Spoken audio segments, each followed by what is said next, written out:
सामान्यतः मुके, दृष्टिहीन किंवा श्रवणदोष असलेली अपंग व्यक्ती पोलीस ठाण्यात तक्रार नोंदवण्यासाठी जातात, परंतु त्यांची सांकेतिक भाषा समजणारा कोणीही तिथे नसतो. म्हणूनच अपंग व्यक्तींना त्यांच्या समस्या सांगण्यात गंभीर अडचणी येतात. या चिंतेच्या पार्श्वभूमीवर अपंगांच्या कल्याणासाठी काम करणारे उमिद फाउंडेशनने सोमवारी मुसळधार पाऊस असूनही मुंब्रा पोलिसांच्या अधिकारी आणि कर्मचाऱ्यांसाठी संवेदनशीलता सत्राचे आयोजन केले. या सत्रात त्यांना सांगण्यात आले की जर एखादा अंध, मूक, बहिरा व्यक्ती त्यांच्याकडे आला तर ते त्यांच्याशी कसे संवाद साधू शकतात. या अनोख्या प्रशिक्षण कार्यशाळेचा मुंब्रा पोलिसांमधील 13 अधिकाऱ्यांनी फायदा घेतला. या प्रशिक्षण शिबिराबद्दल उमिद फाउंडेशनचे महाव्यवस्थापक अधिवक्ता अमित जयस्वाल, जे दोन्ही डोळ्यांनी 100% अंध आहेत आणि कल्याण कोर्टात प्रॅक्टिस करतात, म्हणाले, सरकारच्या घोषणेनुसार 21 प्रकारचे अपंग आहेत, परंतु विविध सरकारी विभागांमध्ये असे लोक नाहीत जे या अपंग लोकांच्या गरजा समजून घेतात, ज्यामुळे त्यांना कामावर जाताना गंभीर समस्यांना तोंड द्यावे लागते. म्हणूनच उमिद फाउंडेशनने या अपंग लोकांबद्दल जागरूकता कार्यक्रम सुरू केला आहे, ज्या अंतर्गत सरकारी विभागांना आमच्या संस्थेत आमंत्रित केलं जातं आणि अपंग लोकांचे विचार कसे समजून घ्यावेत याबद्दल विविध उपक्रमांद्वारे प्रशिक्षण दिले जात आहे.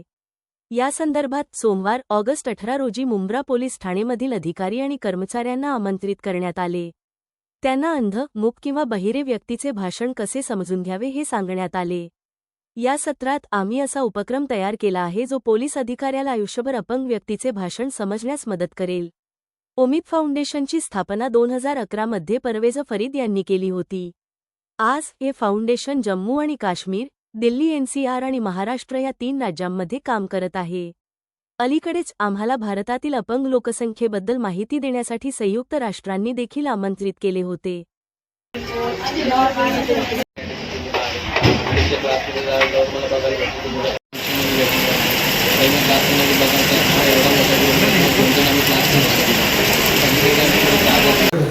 AI टेक्नॉलॉजी यूज करून जो गॉगल तुम्ही त्या व्हिज्युअली इम्पेअर्ड या ब्लाइंड मुलाला देता ते एक ऑसम होतं. म्हणजे ते आत्ताच मला कळालं की एवढं टेक्नॉलॉजी एवढे पुढे गेलेली आहे, जेणेकरून तुम्ही आणि ते इथे इम्प्लिमेंट करताय ते खूप मोठी गोष्ट आहे. प्राप्त करून घेतलंय त्याच्याबद्दलच बोलवल्याबद्दल पहिल्यांदा आभार मानतो तुमचे. शिकण्यासाठी असं मिळालं की अशी मुलं जर पोलीस स्टेशनला आली तर आम्ही कसं वागावं त्यांच्याबरोबर किंवा त्यांच्याबरोबर कशी समजून घ्यावी हे समजलं. इथं बरंच काही शिकायला मिळालं. ते उमेद फाउंडेशन आम्हाला शिकवल्याबद्दल सर्वप्रथम आम्ही मुंब्रा पोलीस स्टेशनतर्फे व RCB तर्फे सर्वांचे आभार मानतो. आणि मला वाटलं आमच्या जीवनातील समस्या एवढ्या मोठ्या आहेत की दिवसेंदिवस काहीतरी नवीनच समस्या येत असतात आणि आमच्या पोलिसांना जेवढ्या समस्या आहेत असं मला वाटायचं. पण इथं आल्यानंतर माझ्या लक्षात आलं की आमच्या समस्या आहे फक्त 0 आहे. आमच्यापेक्षा पण ह्यांच्या समस्या खूप मोठ्या आहेत. मग आम्हाला असं वाटलं की आता आमच्या समस्या खूप कमी झालेल्या आहेत. धन्यवाद. आज पहिल्यांदा इथे उमेद फाउंडेशन डिसेबल मुलांच्या स्कूलमध्ये आलेलं होतं. एक वेगळा असा अनुभव आलेला आहे की पोलीस स्टेशनला डिसेबल पर्सन येतो तक्रार देण्यासाठी, पण त्याच्याशी इंट्रोगेट करताना आपण तो काय बोलतो तेच समजून येत नाही. मग तो त्याची काय तक्रार आहे त्याचं काही निरासन करता येत नाही. आम्ही सर एकदा मी ड्युटीवरती असताना आले होते, पण ते एज्युकेटेड आहेत, लॉयर आहेत, ॲडव्होकेट पूर्ण केलेलं आहे त्यांनी, त्यामुळे त्यांची तक्रार आपल्याला सविस्तर समजून घेता आली आणि त्याचं निरासनही करता आलं त्या तक्रारीचं. पण काही डिसेबल पर्सन आल्यानंतर त्यांच्याशी इंट्रोगेट करता येत नाही. मग इथे आल्यानंतर असं समजलं की बाबा त्याच्याशी कसं इंट्रोगेट करायचं. जी लहान मुलं आहेत ते 2 वर्षापासून 3 वर्षापासून ते 12वी मध्ये शिकणाऱ्या मुलापर्यंत आपण इथे त्यांना ट्रेनिंग देतात, त्यांच्याशी इंट्रोगेट करतात. त्यांच्या काय आता सरांनी सांगितलं की नवीन मुलगा आले होता इथे, मग तो पूर्ण वायबल झालेला होता. मग ते स्पेशलाइज टीचर असते, त्यांनी 2 ते 3 तासामध्ये त्याला कंट्रोल केलं आणि त्याच्यातलं जो वायबिलिटी होती त्याला स्थिर करून त्याच्याशी इंट्रोगेट करून त्याला व्यवस्थित फ्लोमध्ये घेऊन आले. अशा पद्धतीचं जे एज्युकेशन चालतं हे ठाण्यामध्ये मला वाटतं सरांनी सांगितल्याप्रमाणे दुसरी शाळा आहे. आणि मुंब्र्याचं विशेष म्हणजे कौतुक यासाठी आहे की मुंब्र्यामध्ये देखील अशी शाळा असते ही एक गरज होती आणि ती गरज त्यांनी फुलफिल केलेली आहे आणि असंच त्यांनी काम उत्तरोत्तर करत राहावं आणि पोलिसांकडून काय अपेक्षा असतील आमच्याकडून काय अपेक्षा असतील ते आम्ही अवश्य पूर्ण करू आणि तुम्हाला काही विचारायचं असेल किंवा तुम्हाला काही प्रश्न असतील ते आपण विचारू शकता किंवा त्याचं आपण समाधान बसून दोन्ही अँगलने करू शकतो आपण. धन्यवाद. सर, आज ये प्रोग्राम यहाँ पर आयोजन किया गया, क्या कार्यक्रम है, क्या बताएंगे आप? मैम सबसे पहले कि थैंक यू, आप लोग यहाँ पे आए. मेरा नाम अमित जायसवाल है और मैं यहाँ पे एज ए जनरल मैनेजर काम करता हूँ. और कमिंग टू माय एजुकेशन, और ये मैं आपको क्यों बता रहा हूँ क्योंकि मैम जैसे कि आजकल का सबसे बड़ी समस्या यही है कि हम डिसेबिलिटी है तो हम क्या कर सकते हैं, हम डिसेबल है. तो मैं आपको बताता हूँ, मैं यहाँ पे डेली बदलापुर से यहाँ पे ट्रैवलिंग करता हूँ. ऑल ओवर इंडिया में फ़्लाइट से ट्रैवलिंग करता हूँ. और मेरा एजुकेशन है डबल ग्रेजुएशन और प्रैक्टिसिंग लॉयर हूँ मैं.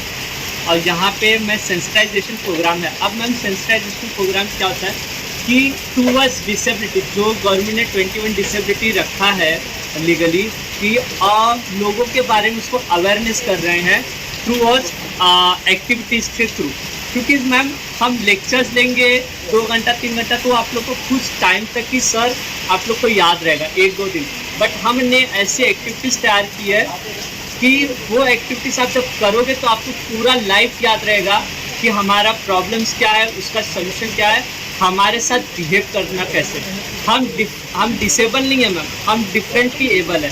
अभी मैम रिसेंट में ही हम लोग ने हमारे कार्यक्रम ये है कि जितने भी गवर्नमेंट ऑफिसर्स हैं उनको हम इनवाइट करते हैं हमारे स्कूल्स में मुंब्रा में, और उनको हम ये बताते हैं कि ये डिसेबिलिटी है, इसके साथ आपको काम कैसे करना है. जैसे कि कुछ एक्टिविटीज़ सेंसिटाइजेशन एक्टिविटीज़ है, 100 फोल्ड एक्टिविटीज़ है, ये सब ब्लाइंड फोल्ड में होगा. लिप्स रीडिंग है, जो HI के बच्चे हैं, जो HI जिनको रहता है हियरिंग इम्पेयरमेंट, वो हर किसी को साइन लैंग्वेज नहीं आती, तो आप स्लो बोलोगे तो आपका जो होट है वो पढ़ के वो लोग कम्युनिकेशन कर सकते हैं कि वो काम कैसे करते हैं. और जो IT के बच्चे इंटेलेक्चुअल डिसेबल, उनका जो प्रॉब्लम्स है और उनका सोल्यूशन क्या है, आज यही सब एक्टिविटीज़ में आपको देखने मिलेगा. और रही बात मैं उम्मीद फाउंडेशन के बारे में शॉर्ट में आपको इंट्रोडक्शन दे देता हूँ. उम्मीद फाउंडेशन 2011 में इस्टेब्लिश हुई थी, हमारे परवेज सर ने उसको इस्टेब्लिश किया था. आज उम्मीद फाउंडेशन 3 स्टेट्स में काम करे, जम्मू कश्मीर, दिल्ली, NCR में काम करे, और हम पैन इंडिया में काम करते हैं. इससे पहले हमें फैब में UN ने बुलाया था इंडिया का डिसेबिलिटी रिप्रेजेंट करने के लिए UN में. और इतना बता दूं मैम, उम्मीद फाउंडेशन के जो रिप्रेजेंटेटिव परवेज परी सर, उनका 1 हफ्ते में वीज़ा लगा था. और अभी हमें रोहन गोगोई सर थाना में जो है वहाँ के कलेक्टर ऑफिसर हैं, ZP के CO हैं, उन्होंने वांगनी और बदलापुर में हमारे साथ में उम्मीद फाउंडेशन और एक NGO थी, उनके साथ में हम लोग ने दौरा किया. वहाँ के जो हैंडीकैप है उनके प्रॉब्लम्स के बारे में समझे. अब मैम एजुकेशन तो ले लेते, बट अवेयरनेस के कारण हमें जॉब नहीं है. क्यों सर हमें जॉब नहीं है? हमारी भी राइट्स है, हमें गवर्नमेंट ने राइट्स दिया अंडर PWD RPWD एक्ट के अंदर कि हमें भी पैसा जमा करने के लिए, हमारी फैमिली बनाने के लिए, हमें हाउस लेने के लिए, ये सब के लिए हमारे पास राइट है. तो आप लोग के अवेयरनेस के कारण हम क्यों सफ़र करें? यही हमारा और हमारे फाउंडेशन का मोटिव है कि आप अनजान हो और उसका सफ़र हम क्यों करें. तो मैं जितनी भी कंपनीज़ हैं, मुंब्रा की लोकल कंपनी, थाना मुंब्रा की लोकल कंपनी, उनको भी इनवाइट करूँगा. आप आइए और हमारा साथ दीजिए, और जितने भी हैंडीकैप है उनको आप हायर कीजिए. हायर करने के लिए मैम सर आप लोग को मैं बता दूं, हमारे पास पूरा प्लान है, उसको कैसे एग्जीक्यूट करना है, कैसे काम कराना, हर एक चीज़ है. आप लोग ये बोल के कि हमें अवेयरनेस नहीं है, हम डिसेबिलिटी कुछ काम नहीं कर सकते, डिफरेंट केबल कुछ काम नहीं कर सकते, ये आपकी धारणा गलत है. हम बहुत कुछ कर सकते हैं. आप आइए, हमसे संपर्क कीजिए, हम बताएंगे कि हमारे बच्चे क्या कर सकते हैं. उनको सिर्फ मौका चाहिए.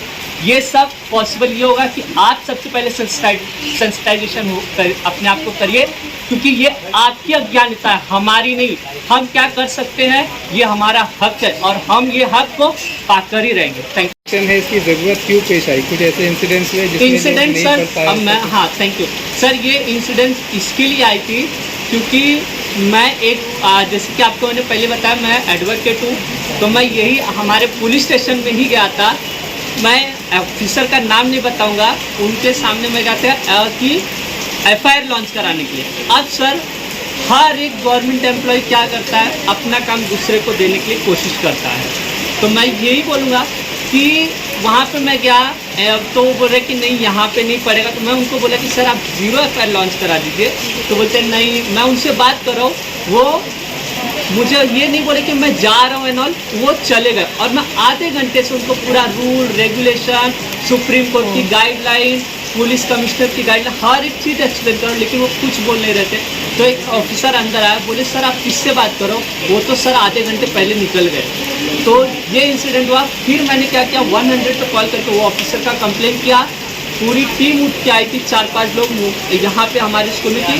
वो ऑफिसर के खिलाफ आप कंप्लेंट पीछे लो।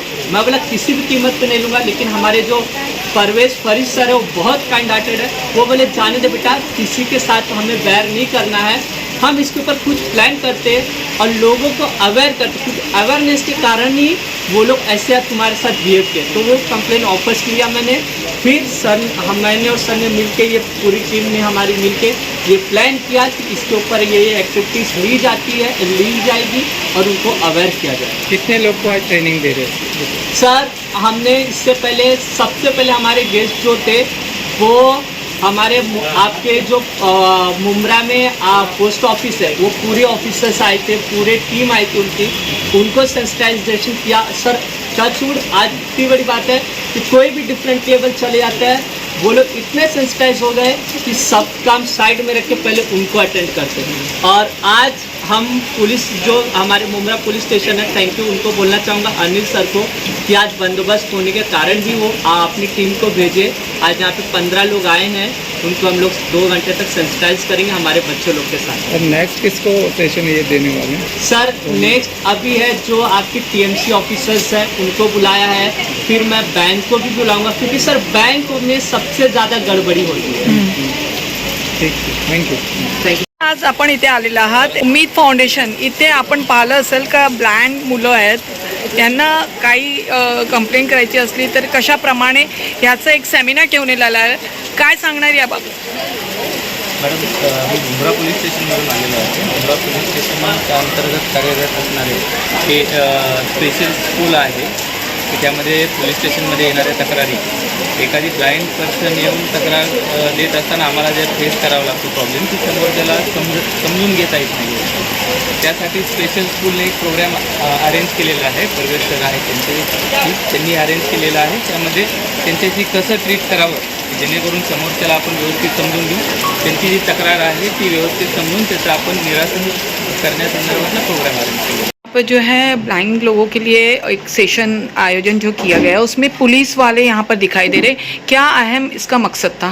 जी, दरअसल उम्मीद चूँकि पिछले 14 साल से डिसेबिलिटी सेक्टर्स में अपंग क्षेत्र में काम करता आ रहा है, तो सबसे बड़ा इशू हमने ये देखा कि लोगों को इसके बारे में बिल्कुल अवेयरनेस नहीं है कि अगर कोई विजुअली इम्पेयर्ड है तो उनके साथ बिहेवियर कैसा होना चाहिए। इवन कोई डफ एंड म्यूट है, अगर उसको बोलने सुनने नहीं आता तो उसके लिए किस तरह से उससे हमें टॉक करने की ज़रूरत है। और ऐसे समाज में बहुत सारे लोग जो रहते हैं, अब चैलेंजेस यहाँ पर ये हो जाता है कि कोई भी ऐसे विकलांग अगर वो पुलिस चौकी जाते हैं या अपनी मांगनी रखते हैं, जैसे समझ लीजिए कोई बच्चा गुम गया जो डेफ एंड म्यूट है, वो घर नहीं पहुँच सकता, अब वो साइन लैंग्वेज में कहता है कि मुझे मेरा घर पे पहुँचा दीजिए, तो ये काफ़ी मेजर इनको प्रॉब्लम फेस करना पड़ता है। तो उम्मीद फाउंडेशन से क्या डिसाइड किया मैनेजमेंट ने कि क्यों ना हो हम लोग एक कंटिन्यू सेशन शुरू करें, उसको सेंसिटाइज करना कहते हैं। तो उम्मीद फाउंडेशन ने एक सेंसिटाइज करने का प्रोग्राम शुरू कर दिया पूरे मुंब्रा में, ना कि पूरे मुंब्रा में, पूरे महाराष्ट्र में हमारा ये सेशन चलता है, जहाँ पर हम लोग अलग अलग क्षेत्र पे लोगों से कनेक्टिविटी करने वाले लोगों को, डिपार्टमेंट को यहाँ पर बुलाते हैं, उनको सेंसिटाइज करते हैं, उनके साथ एक एक्टिविटीज़ लेते हैं कि अगर वो जैसे एक ब्लाइंड है तो उसके आंखों पे हम लोग एक ब्लाइंड फोल्ड बांध देते हैं और उससे कहते हैं कि आप चलिए, आप टॉक करिए, आप देखिए, यानी देखने से मुराद आप वहाँ पर कुछ वर्किंग करिए। तो इसी तरीके से सर ये पूरे सेंसिटाइज का प्रोग्राम चलता है, जिसके ज़रिए इन्हें ये एहसास हो जाता है कि दिव्यांग के लिए जब काम करने की बात आती है या दिव्यांग को किस तरह से उनके साथ में बिहेवियर रखना चाहिए, उनके साथ में कैसे रहना चाहिए और उनके प्रॉब्लम्स को कैसे हल करना चाहिए, यही उसका उद्देश्य है। सर आजकल आप देख रहे होंगे कि ट्रेन में भी जो है दिव्यांगों के साथ बहुत सारे मसाइल आ रहे हैं। आप क्या आह्वान करोगे प्रशासन से कि इस पर किस तरीके से कार्रवाई होना चाहिए? आप देख रहे हो कि रेलवे में भी जो दिव्यांग के डब्बों में हैं अच्छे लोग भी चढ़ जाते हैं और उसमें इनको बहुत सारी समस्याएं होती है और भी ऐसी बहुत से विकलांग के लिए समस्याएं आती है। तो आप प्रशासन से किस तरीके की मांगनी करोगे कि इन लोगों के लिए कुछ ऐसी सहायता ढूंढे और ऐसे लोग जो उनके साथ बिहेवियर गलत करते हैं उन पर सख्त कार्रवाई? बिल्कुल सही कहा आपने। ये बहुत बड़ा चैलेंजेस है। अगर आप देख सकते हैं जैसे मुंब्रा स्टेशन की आप बात करें, not only for Mumbra station, सभी स्टेशनों का मामला ये है क्योंकि इतना ज़्यादा क्राउड होता है कि लोग जो है दिव्यांग के डब्बे में चढ़ जाते हैं। अब दिव्यांग को प्रॉब्लम यही होता है कि उन्हें उतरना होता है, उन्हें अपने अपने क्षेत्र में काम करने के लिए जाना होता है। ज़्यादातर तो बेचारे पेशेंट भी होते हैं क्योंकि कैंसर के पेशेंट को भी वो दिव्यांग में कंसल्टेशंस किया जाता है। तो मैं तो बस यही रिक्वेस्ट करूंगा स्पेशली जो रेलवे की पुलिस है उनसे कि अगर आप लोग ने हर जगह पर एक सिक्योरिटी गार्ड को तैनात किया स्पेशली दिव्यांग जगह के डब्बे में और उतरने और चढ़ने के लिए आप डिसिप्लिन को क्रिएट करना स्टार्ट किया। वैसे मेरे नॉलेज में अब यहाँ तक आ चुका है कि जब से मुमरा का जो सबसे बड़ा हादसा हुआ जहाँ पर एट ए टाइम में तकरीबन 7 लोगों की डेथ हुई थी, उसके बाद से प्रशासन ने कई सारे प्लान्स मूव किए आगे जो इनकी प्लानिंग में आ चुके हैं कि वो अब ये बहुत मेजरली प्लान कर रहे हैं कि ये ट्रेन जो है बिल्कुल जो उसके डब्बे होते हैं, जो डोर्स होते हैं, उसको पूरी तरह से क्लोज कर दिया जाए जैसे मेट्रो में चलाया जाता है। अब बची बात ट्रेन्स की, तो उन्होंने काफ़ी रिवाइज किया अपने टाइम टेबल को, ज़्यादा से ज़्यादा ट्रेन्स को जो है मूवमेंट करने की तरफ लेकर जा रहे हैं। प्रशासन अपनी तरफ से पूरा काम कर रही है, लेकिन मैं स्पेशली हमारे भी लोगों से अवेयरनेस करूँगा कि भाई देखो जो लोग बेचारे दिव्यांगजन होते हैं, हमारी रिस्पॉन्सिबिलिटी है कि हम उसके डब्बे में ना जाए। अगर हम ना जाएंगे तो डेफिनेटली उनका बर्डन कम होगा, ना कि उन पर सख्ती कार्रवाई करने की। तो ये हमारी एज ए सोशल हमारी रिस्पॉन्सिबिलिटी है समाज की कि हम ऐसे क्षेत्र में ऐसे लोगों की जो है सहायता करें, उनको सपोर्ट करें, उनके डब्बे में ही ना जाए और अपने जो डब्बे हैं उस पर ट्रैवल करें। उसी का ही सबसे बड़ा सोल्यूशन है। सर आपने जो सेशन रखा है ये सिर्फ पुलिस वालों के लिए या और भी कोई लोग आने वाले हैं इसमें या आ चुके हैं? ये तो हमारा एक इंक्लूसिव कंटिन्यू सेंटर चलता है। जैसे अभी इससे पहले गवर्नमेंट पोस्ट ऑफिस के लोग तकरीबन 22 लोग यहाँ पर उन्होंने आए थे मुमरा के, जिन्होंने सेंसिटाइज करके गए। उसके अलावा स्कूल के हम लोग खास तौर पे टीचर्स को बुलाते हैं और जो बच्चे जो 9-10 के बच्चे होते हैं उन्हें में हम बताते हैं कि देखिए अगर ये दिव्यांग बच्चे अपने क्षेत्र में पढ़ाई करके जैसे ब्रेल लिपि से पढ़ाई करते हैं, साइन लैंग्वेज से पढ़ाई करते हैं, वो अपने क्षेत्र में माहिर बन करके आगे हायर स्टडी कर सकते हैं। तो आप लोग भी नॉर्मल हो करके जो भगवान ने ऊपर वाले ने आपको पूरी तरह से एक अच्छा सा जिस्म दिया है उसका सही यूटिलाइज करके अगर आप इस क्षेत्र में और अच्छे से पढ़ाई करें तो इस देश का नाम आप रोशन कर पाएंगे। शुक्रिया।